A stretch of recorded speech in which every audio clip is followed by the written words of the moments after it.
नमस्कार छात्रों, स्वागत है आपका मेरे YouTube channel Datta reading point में। जैसा कि आप जानते हैं, मैंने आपको बताया था कि एक सामाजिक मुद्दे पर एक आपको पोर्टफोलियो बनाना है क्लास 9th के लिए, जो कि मैं आपको यहाँ दिखा रहा हूँ किस तरह से आपको ये सामाजिक मुद्दों पर आप यहाँ पोर्टफोलियो बना सकते हैं।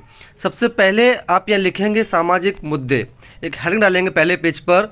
इस तरह से सामाजिक मुद्दे बड़े बड़े अक्षरों में केवल पहले पेज पर ये सामाजिक मुद्दे या सोशल इशू लिखा होना चाहिए, ठीक है।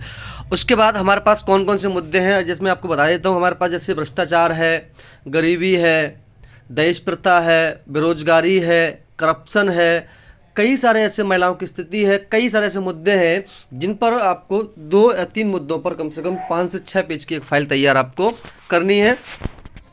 चलिए, सबसे पहले हम बात करेंगे यहाँ पर बेरोजगारी की। बेरोजगारी जो है आपको एक बनाना है यहाँ पर, किस पर, बेरोजगारी पर। आप इसमें लिख सकते हैं, यहाँ पे लिखा हुआ है कि प्रस्तावना में लिख सकते हैं, इसको लिखने की आवश्यकता भी नहीं है, अगर चाहो तो लिख भी सकते हो, निबंध टाइप का बन जाएगा एक। तो हमारे देश में बेरोजगारी एक बहुत बड़ी समस्या है। बेरोजगार उन लोगों को कहा जाता है जो कार्य करने के योग्य होते हैं लेकिन फिर भी कोई काम उनको नहीं मिलता, जिससे अपना जीवन वो जीने में अपना कठिनाइयाँ होती हैं, क्योंकि इनके पास पैसे नहीं होते हैं। इस तरह से आप इसको पूरी की पूरी जो स्लाइड है आप इसको अपने कॉपी में कॉपी कर सकते हैं अपने। फिर बेरोजगारी है क्या? हमारे देश में लाखों लोग हैं जिन्हें कोई रोजगार नहीं मिला, और इन लोगों को जब रोजगार नहीं मिलता है तो इनके पास पैसे नहीं आते, इसलिए उनके जीवन में व्यतीत करने में परेशानी होती है। आप इस तरह की बातें। कारण क्या है बेरोजगारी के? हमारे देश में बेरोजगारी के बहुत सारे कारण हैं और इन कारणों की वजह से हमारे में बेरोजगारी बढ़ रही है। सबसे बड़ी ये बात होती है कि हमारे पास जनसंख्या, बढ़ती जनसंख्या या सबसे बड़ी जनसंख्या हमारे पास बढ़ रही है, ये भी एक कारण है।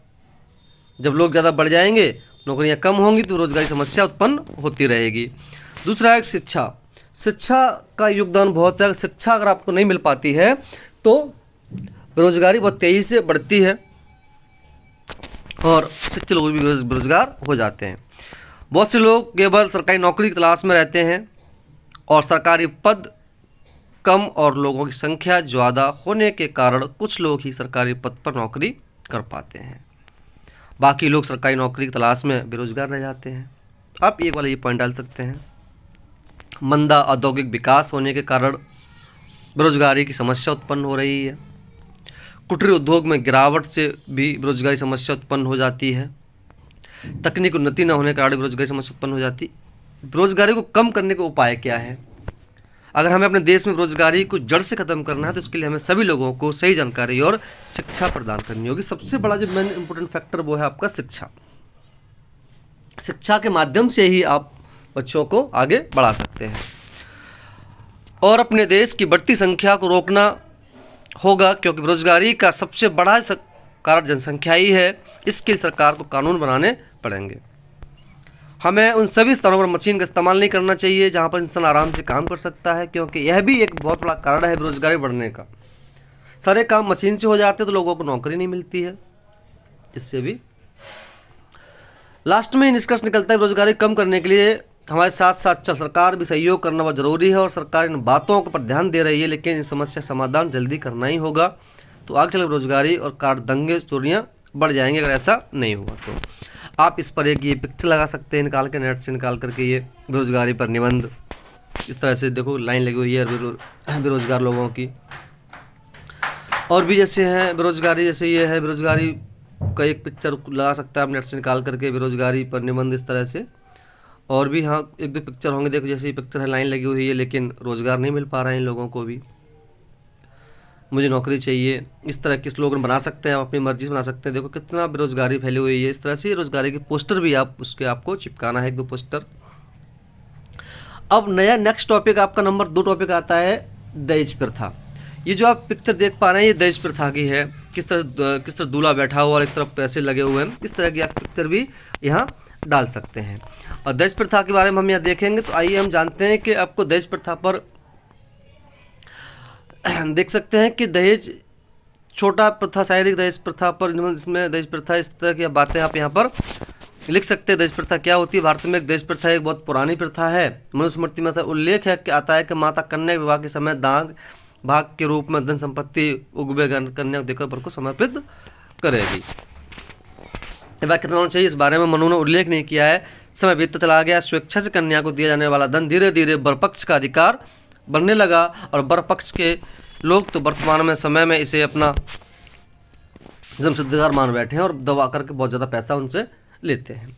अखबारों में विज्ञापन निकलते हैं, लड़के या लड़की की योग्यता इस प्रकार, उसकी मासिक आय इतनी है, उनकी पारिवारिक पृष्ठभूमि बहुत सम्मानीय है। ये सब बातें पढ़ कन्या पक्ष को बहुत बरपक्ष को यह कहा जाता है और उनकी पृष्ठभूमि सम्मानीय होती है।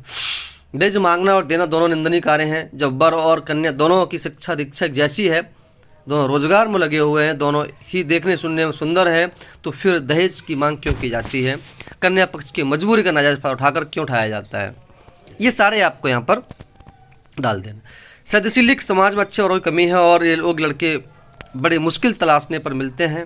हिंदुस्तान में ऐसी कुछ जातियाँ भी हैं जो वर को नहीं अपितु कन्या को दहेज देकर ब्याह कर लेते हैं, लेकिन ऐसा कम ही होता है।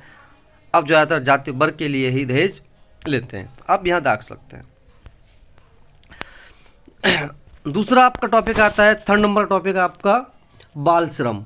आप देख सकते हैं ये है बाल श्रम, यानी कि छोटे बच्चे से आप देख सकते हैं काम कराया जा रहा है। तो इस तरह के आप वीडियो पिक्चर भी लगा सकते हैं थर्ड टॉपिक पे आकर के।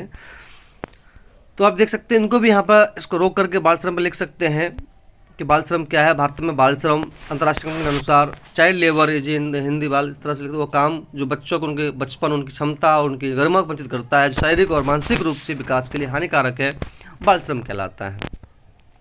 एक सामाजिक बुराई के रूप में संदर्भित भारत में बाल श्रम एक अनिवार्य मुद्दा है जिससे देश वर्षों से निपट रहा है। बाल श्रम पर निबंध लिखते समय विषय और उसके समय पहलुओं खुद से परिचित करना महत्वपूर्ण हो जाता है। तो आप बाल श्रम पर भी यहाँ वीडियो रोक करके इसको पुश कर करके आप यहाँ इसको देख सकते हैं। उच्च रोजगारी, गरीबी का स्तर, जिसके कारण गरीब परिवार को काम करने पर बाल श्रम के खिलाफ अपर्याप्त कानून, बाल श्रम पर मौजूदा श्रम कानून का उल्लंघन, ग्रामीण क्षेत्रों में अनिवार्य शिक्षा तक पहुंच अभी भी सीमित है। तो इस तरह से ये आप यहाँ बाल श्रम पर भी एक निबंध लिख सकते हैं। इसको रोक करके धीमे धीमे से आप आराम से इसको लिख सकते हैं।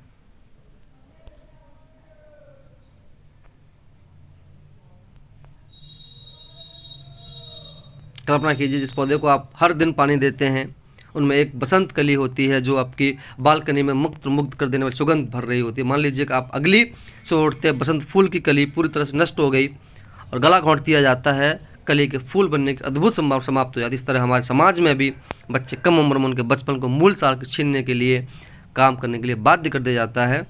तो आप इस तरह से इसको लिख सकते हैं। भगवान छोटे उपहारों के रूप में माना जाता है। बाल श्रम दुष्प्रशेष रेस्तरां, घरों, कारखानों, निर्माण आदि में उनको काम करते हुए देखा जाता है। कारण क्या है इसके? दरिद्रता, गरीबी सबसे बड़ा कारण है। गरीबी के चक्कर में चलते यहाँ पर लोग बाल श्रम कर, शिक्षा की कमी आप लिख सकते हैं। यहाँ पर बच्चों का अवैध व्यापार होता है, ये भी लिख सकते हैं आप यहाँ पर। तो विधवा होता है। अब आता है बात, चौथा टॉपिक आपका आता है जो आता है भारत में महिलाओं की क्या स्थिति है। इस पर आपको एक निबंध लिखना है कि इस पर भी कुछ लिख सकते हैं।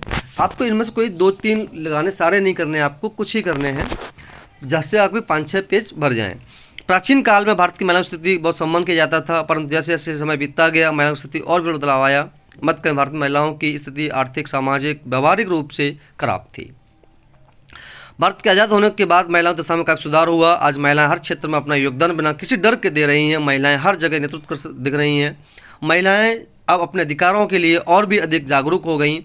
महिलाओं को पुरुषों के समान अधिकार मिलने लगे हैं। हर क्षेत्र में महिलाएं भागीदारी प्रतिदिन बढ़ती जा रही। यहाँ पर आप देख सकते हैं ये कुछ बड़ी बड़ी महिलाएं हैं जिन्होंने, आप इनकी फ़ोटो लगा सकते हैं, अपने इस पिक्चर लगा सकते हैं और उसके बारे में आप यहाँ लिख सकते हैं क्या है क्या नहीं है। ठीक है, और भी इसमें कुछ ऐसी फाइलें होंगी जो आपको बनानी है। पर्दा प्रथा की शुरुआत भारत में मुस्लिम धर्म के आ जाने के बाद हुई। राजस्थान राजपूत समाज गौहर नाम के रिवाज का आगमन हुआ। मंदिरों में जो महिलाएं उनकी थी अमीर प्रभावशाली व्यक्ति द्वारा यौन पीड़ित किया जाता था। आज के समय की बात जाए तो महिलाएं हर क्षेत्र में, राजनीति में, सामाजिक कार्य में, तकनीकी विभाग में, खेल कूद में अपना योगदान बिना किसी डर के दे रही हैं।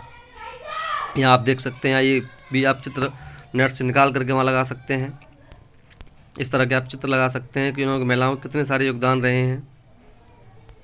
ठीक है, तो ये आपका एक पोर्टफोलियो बन करके तैयार हो जाएगा। जो आपको 5 से 7-8 पेज में आपको बनाना है। आप इसमें से कोई भी 2 या 3 टॉपिक आप ले सकते हैं, जिससे कि आपका पूरी फाइल तैयार हो जाए। और आप चैनल पर नए हैं तो सबसे पहले आप सब्सक्राइब करें। धन्यवाद।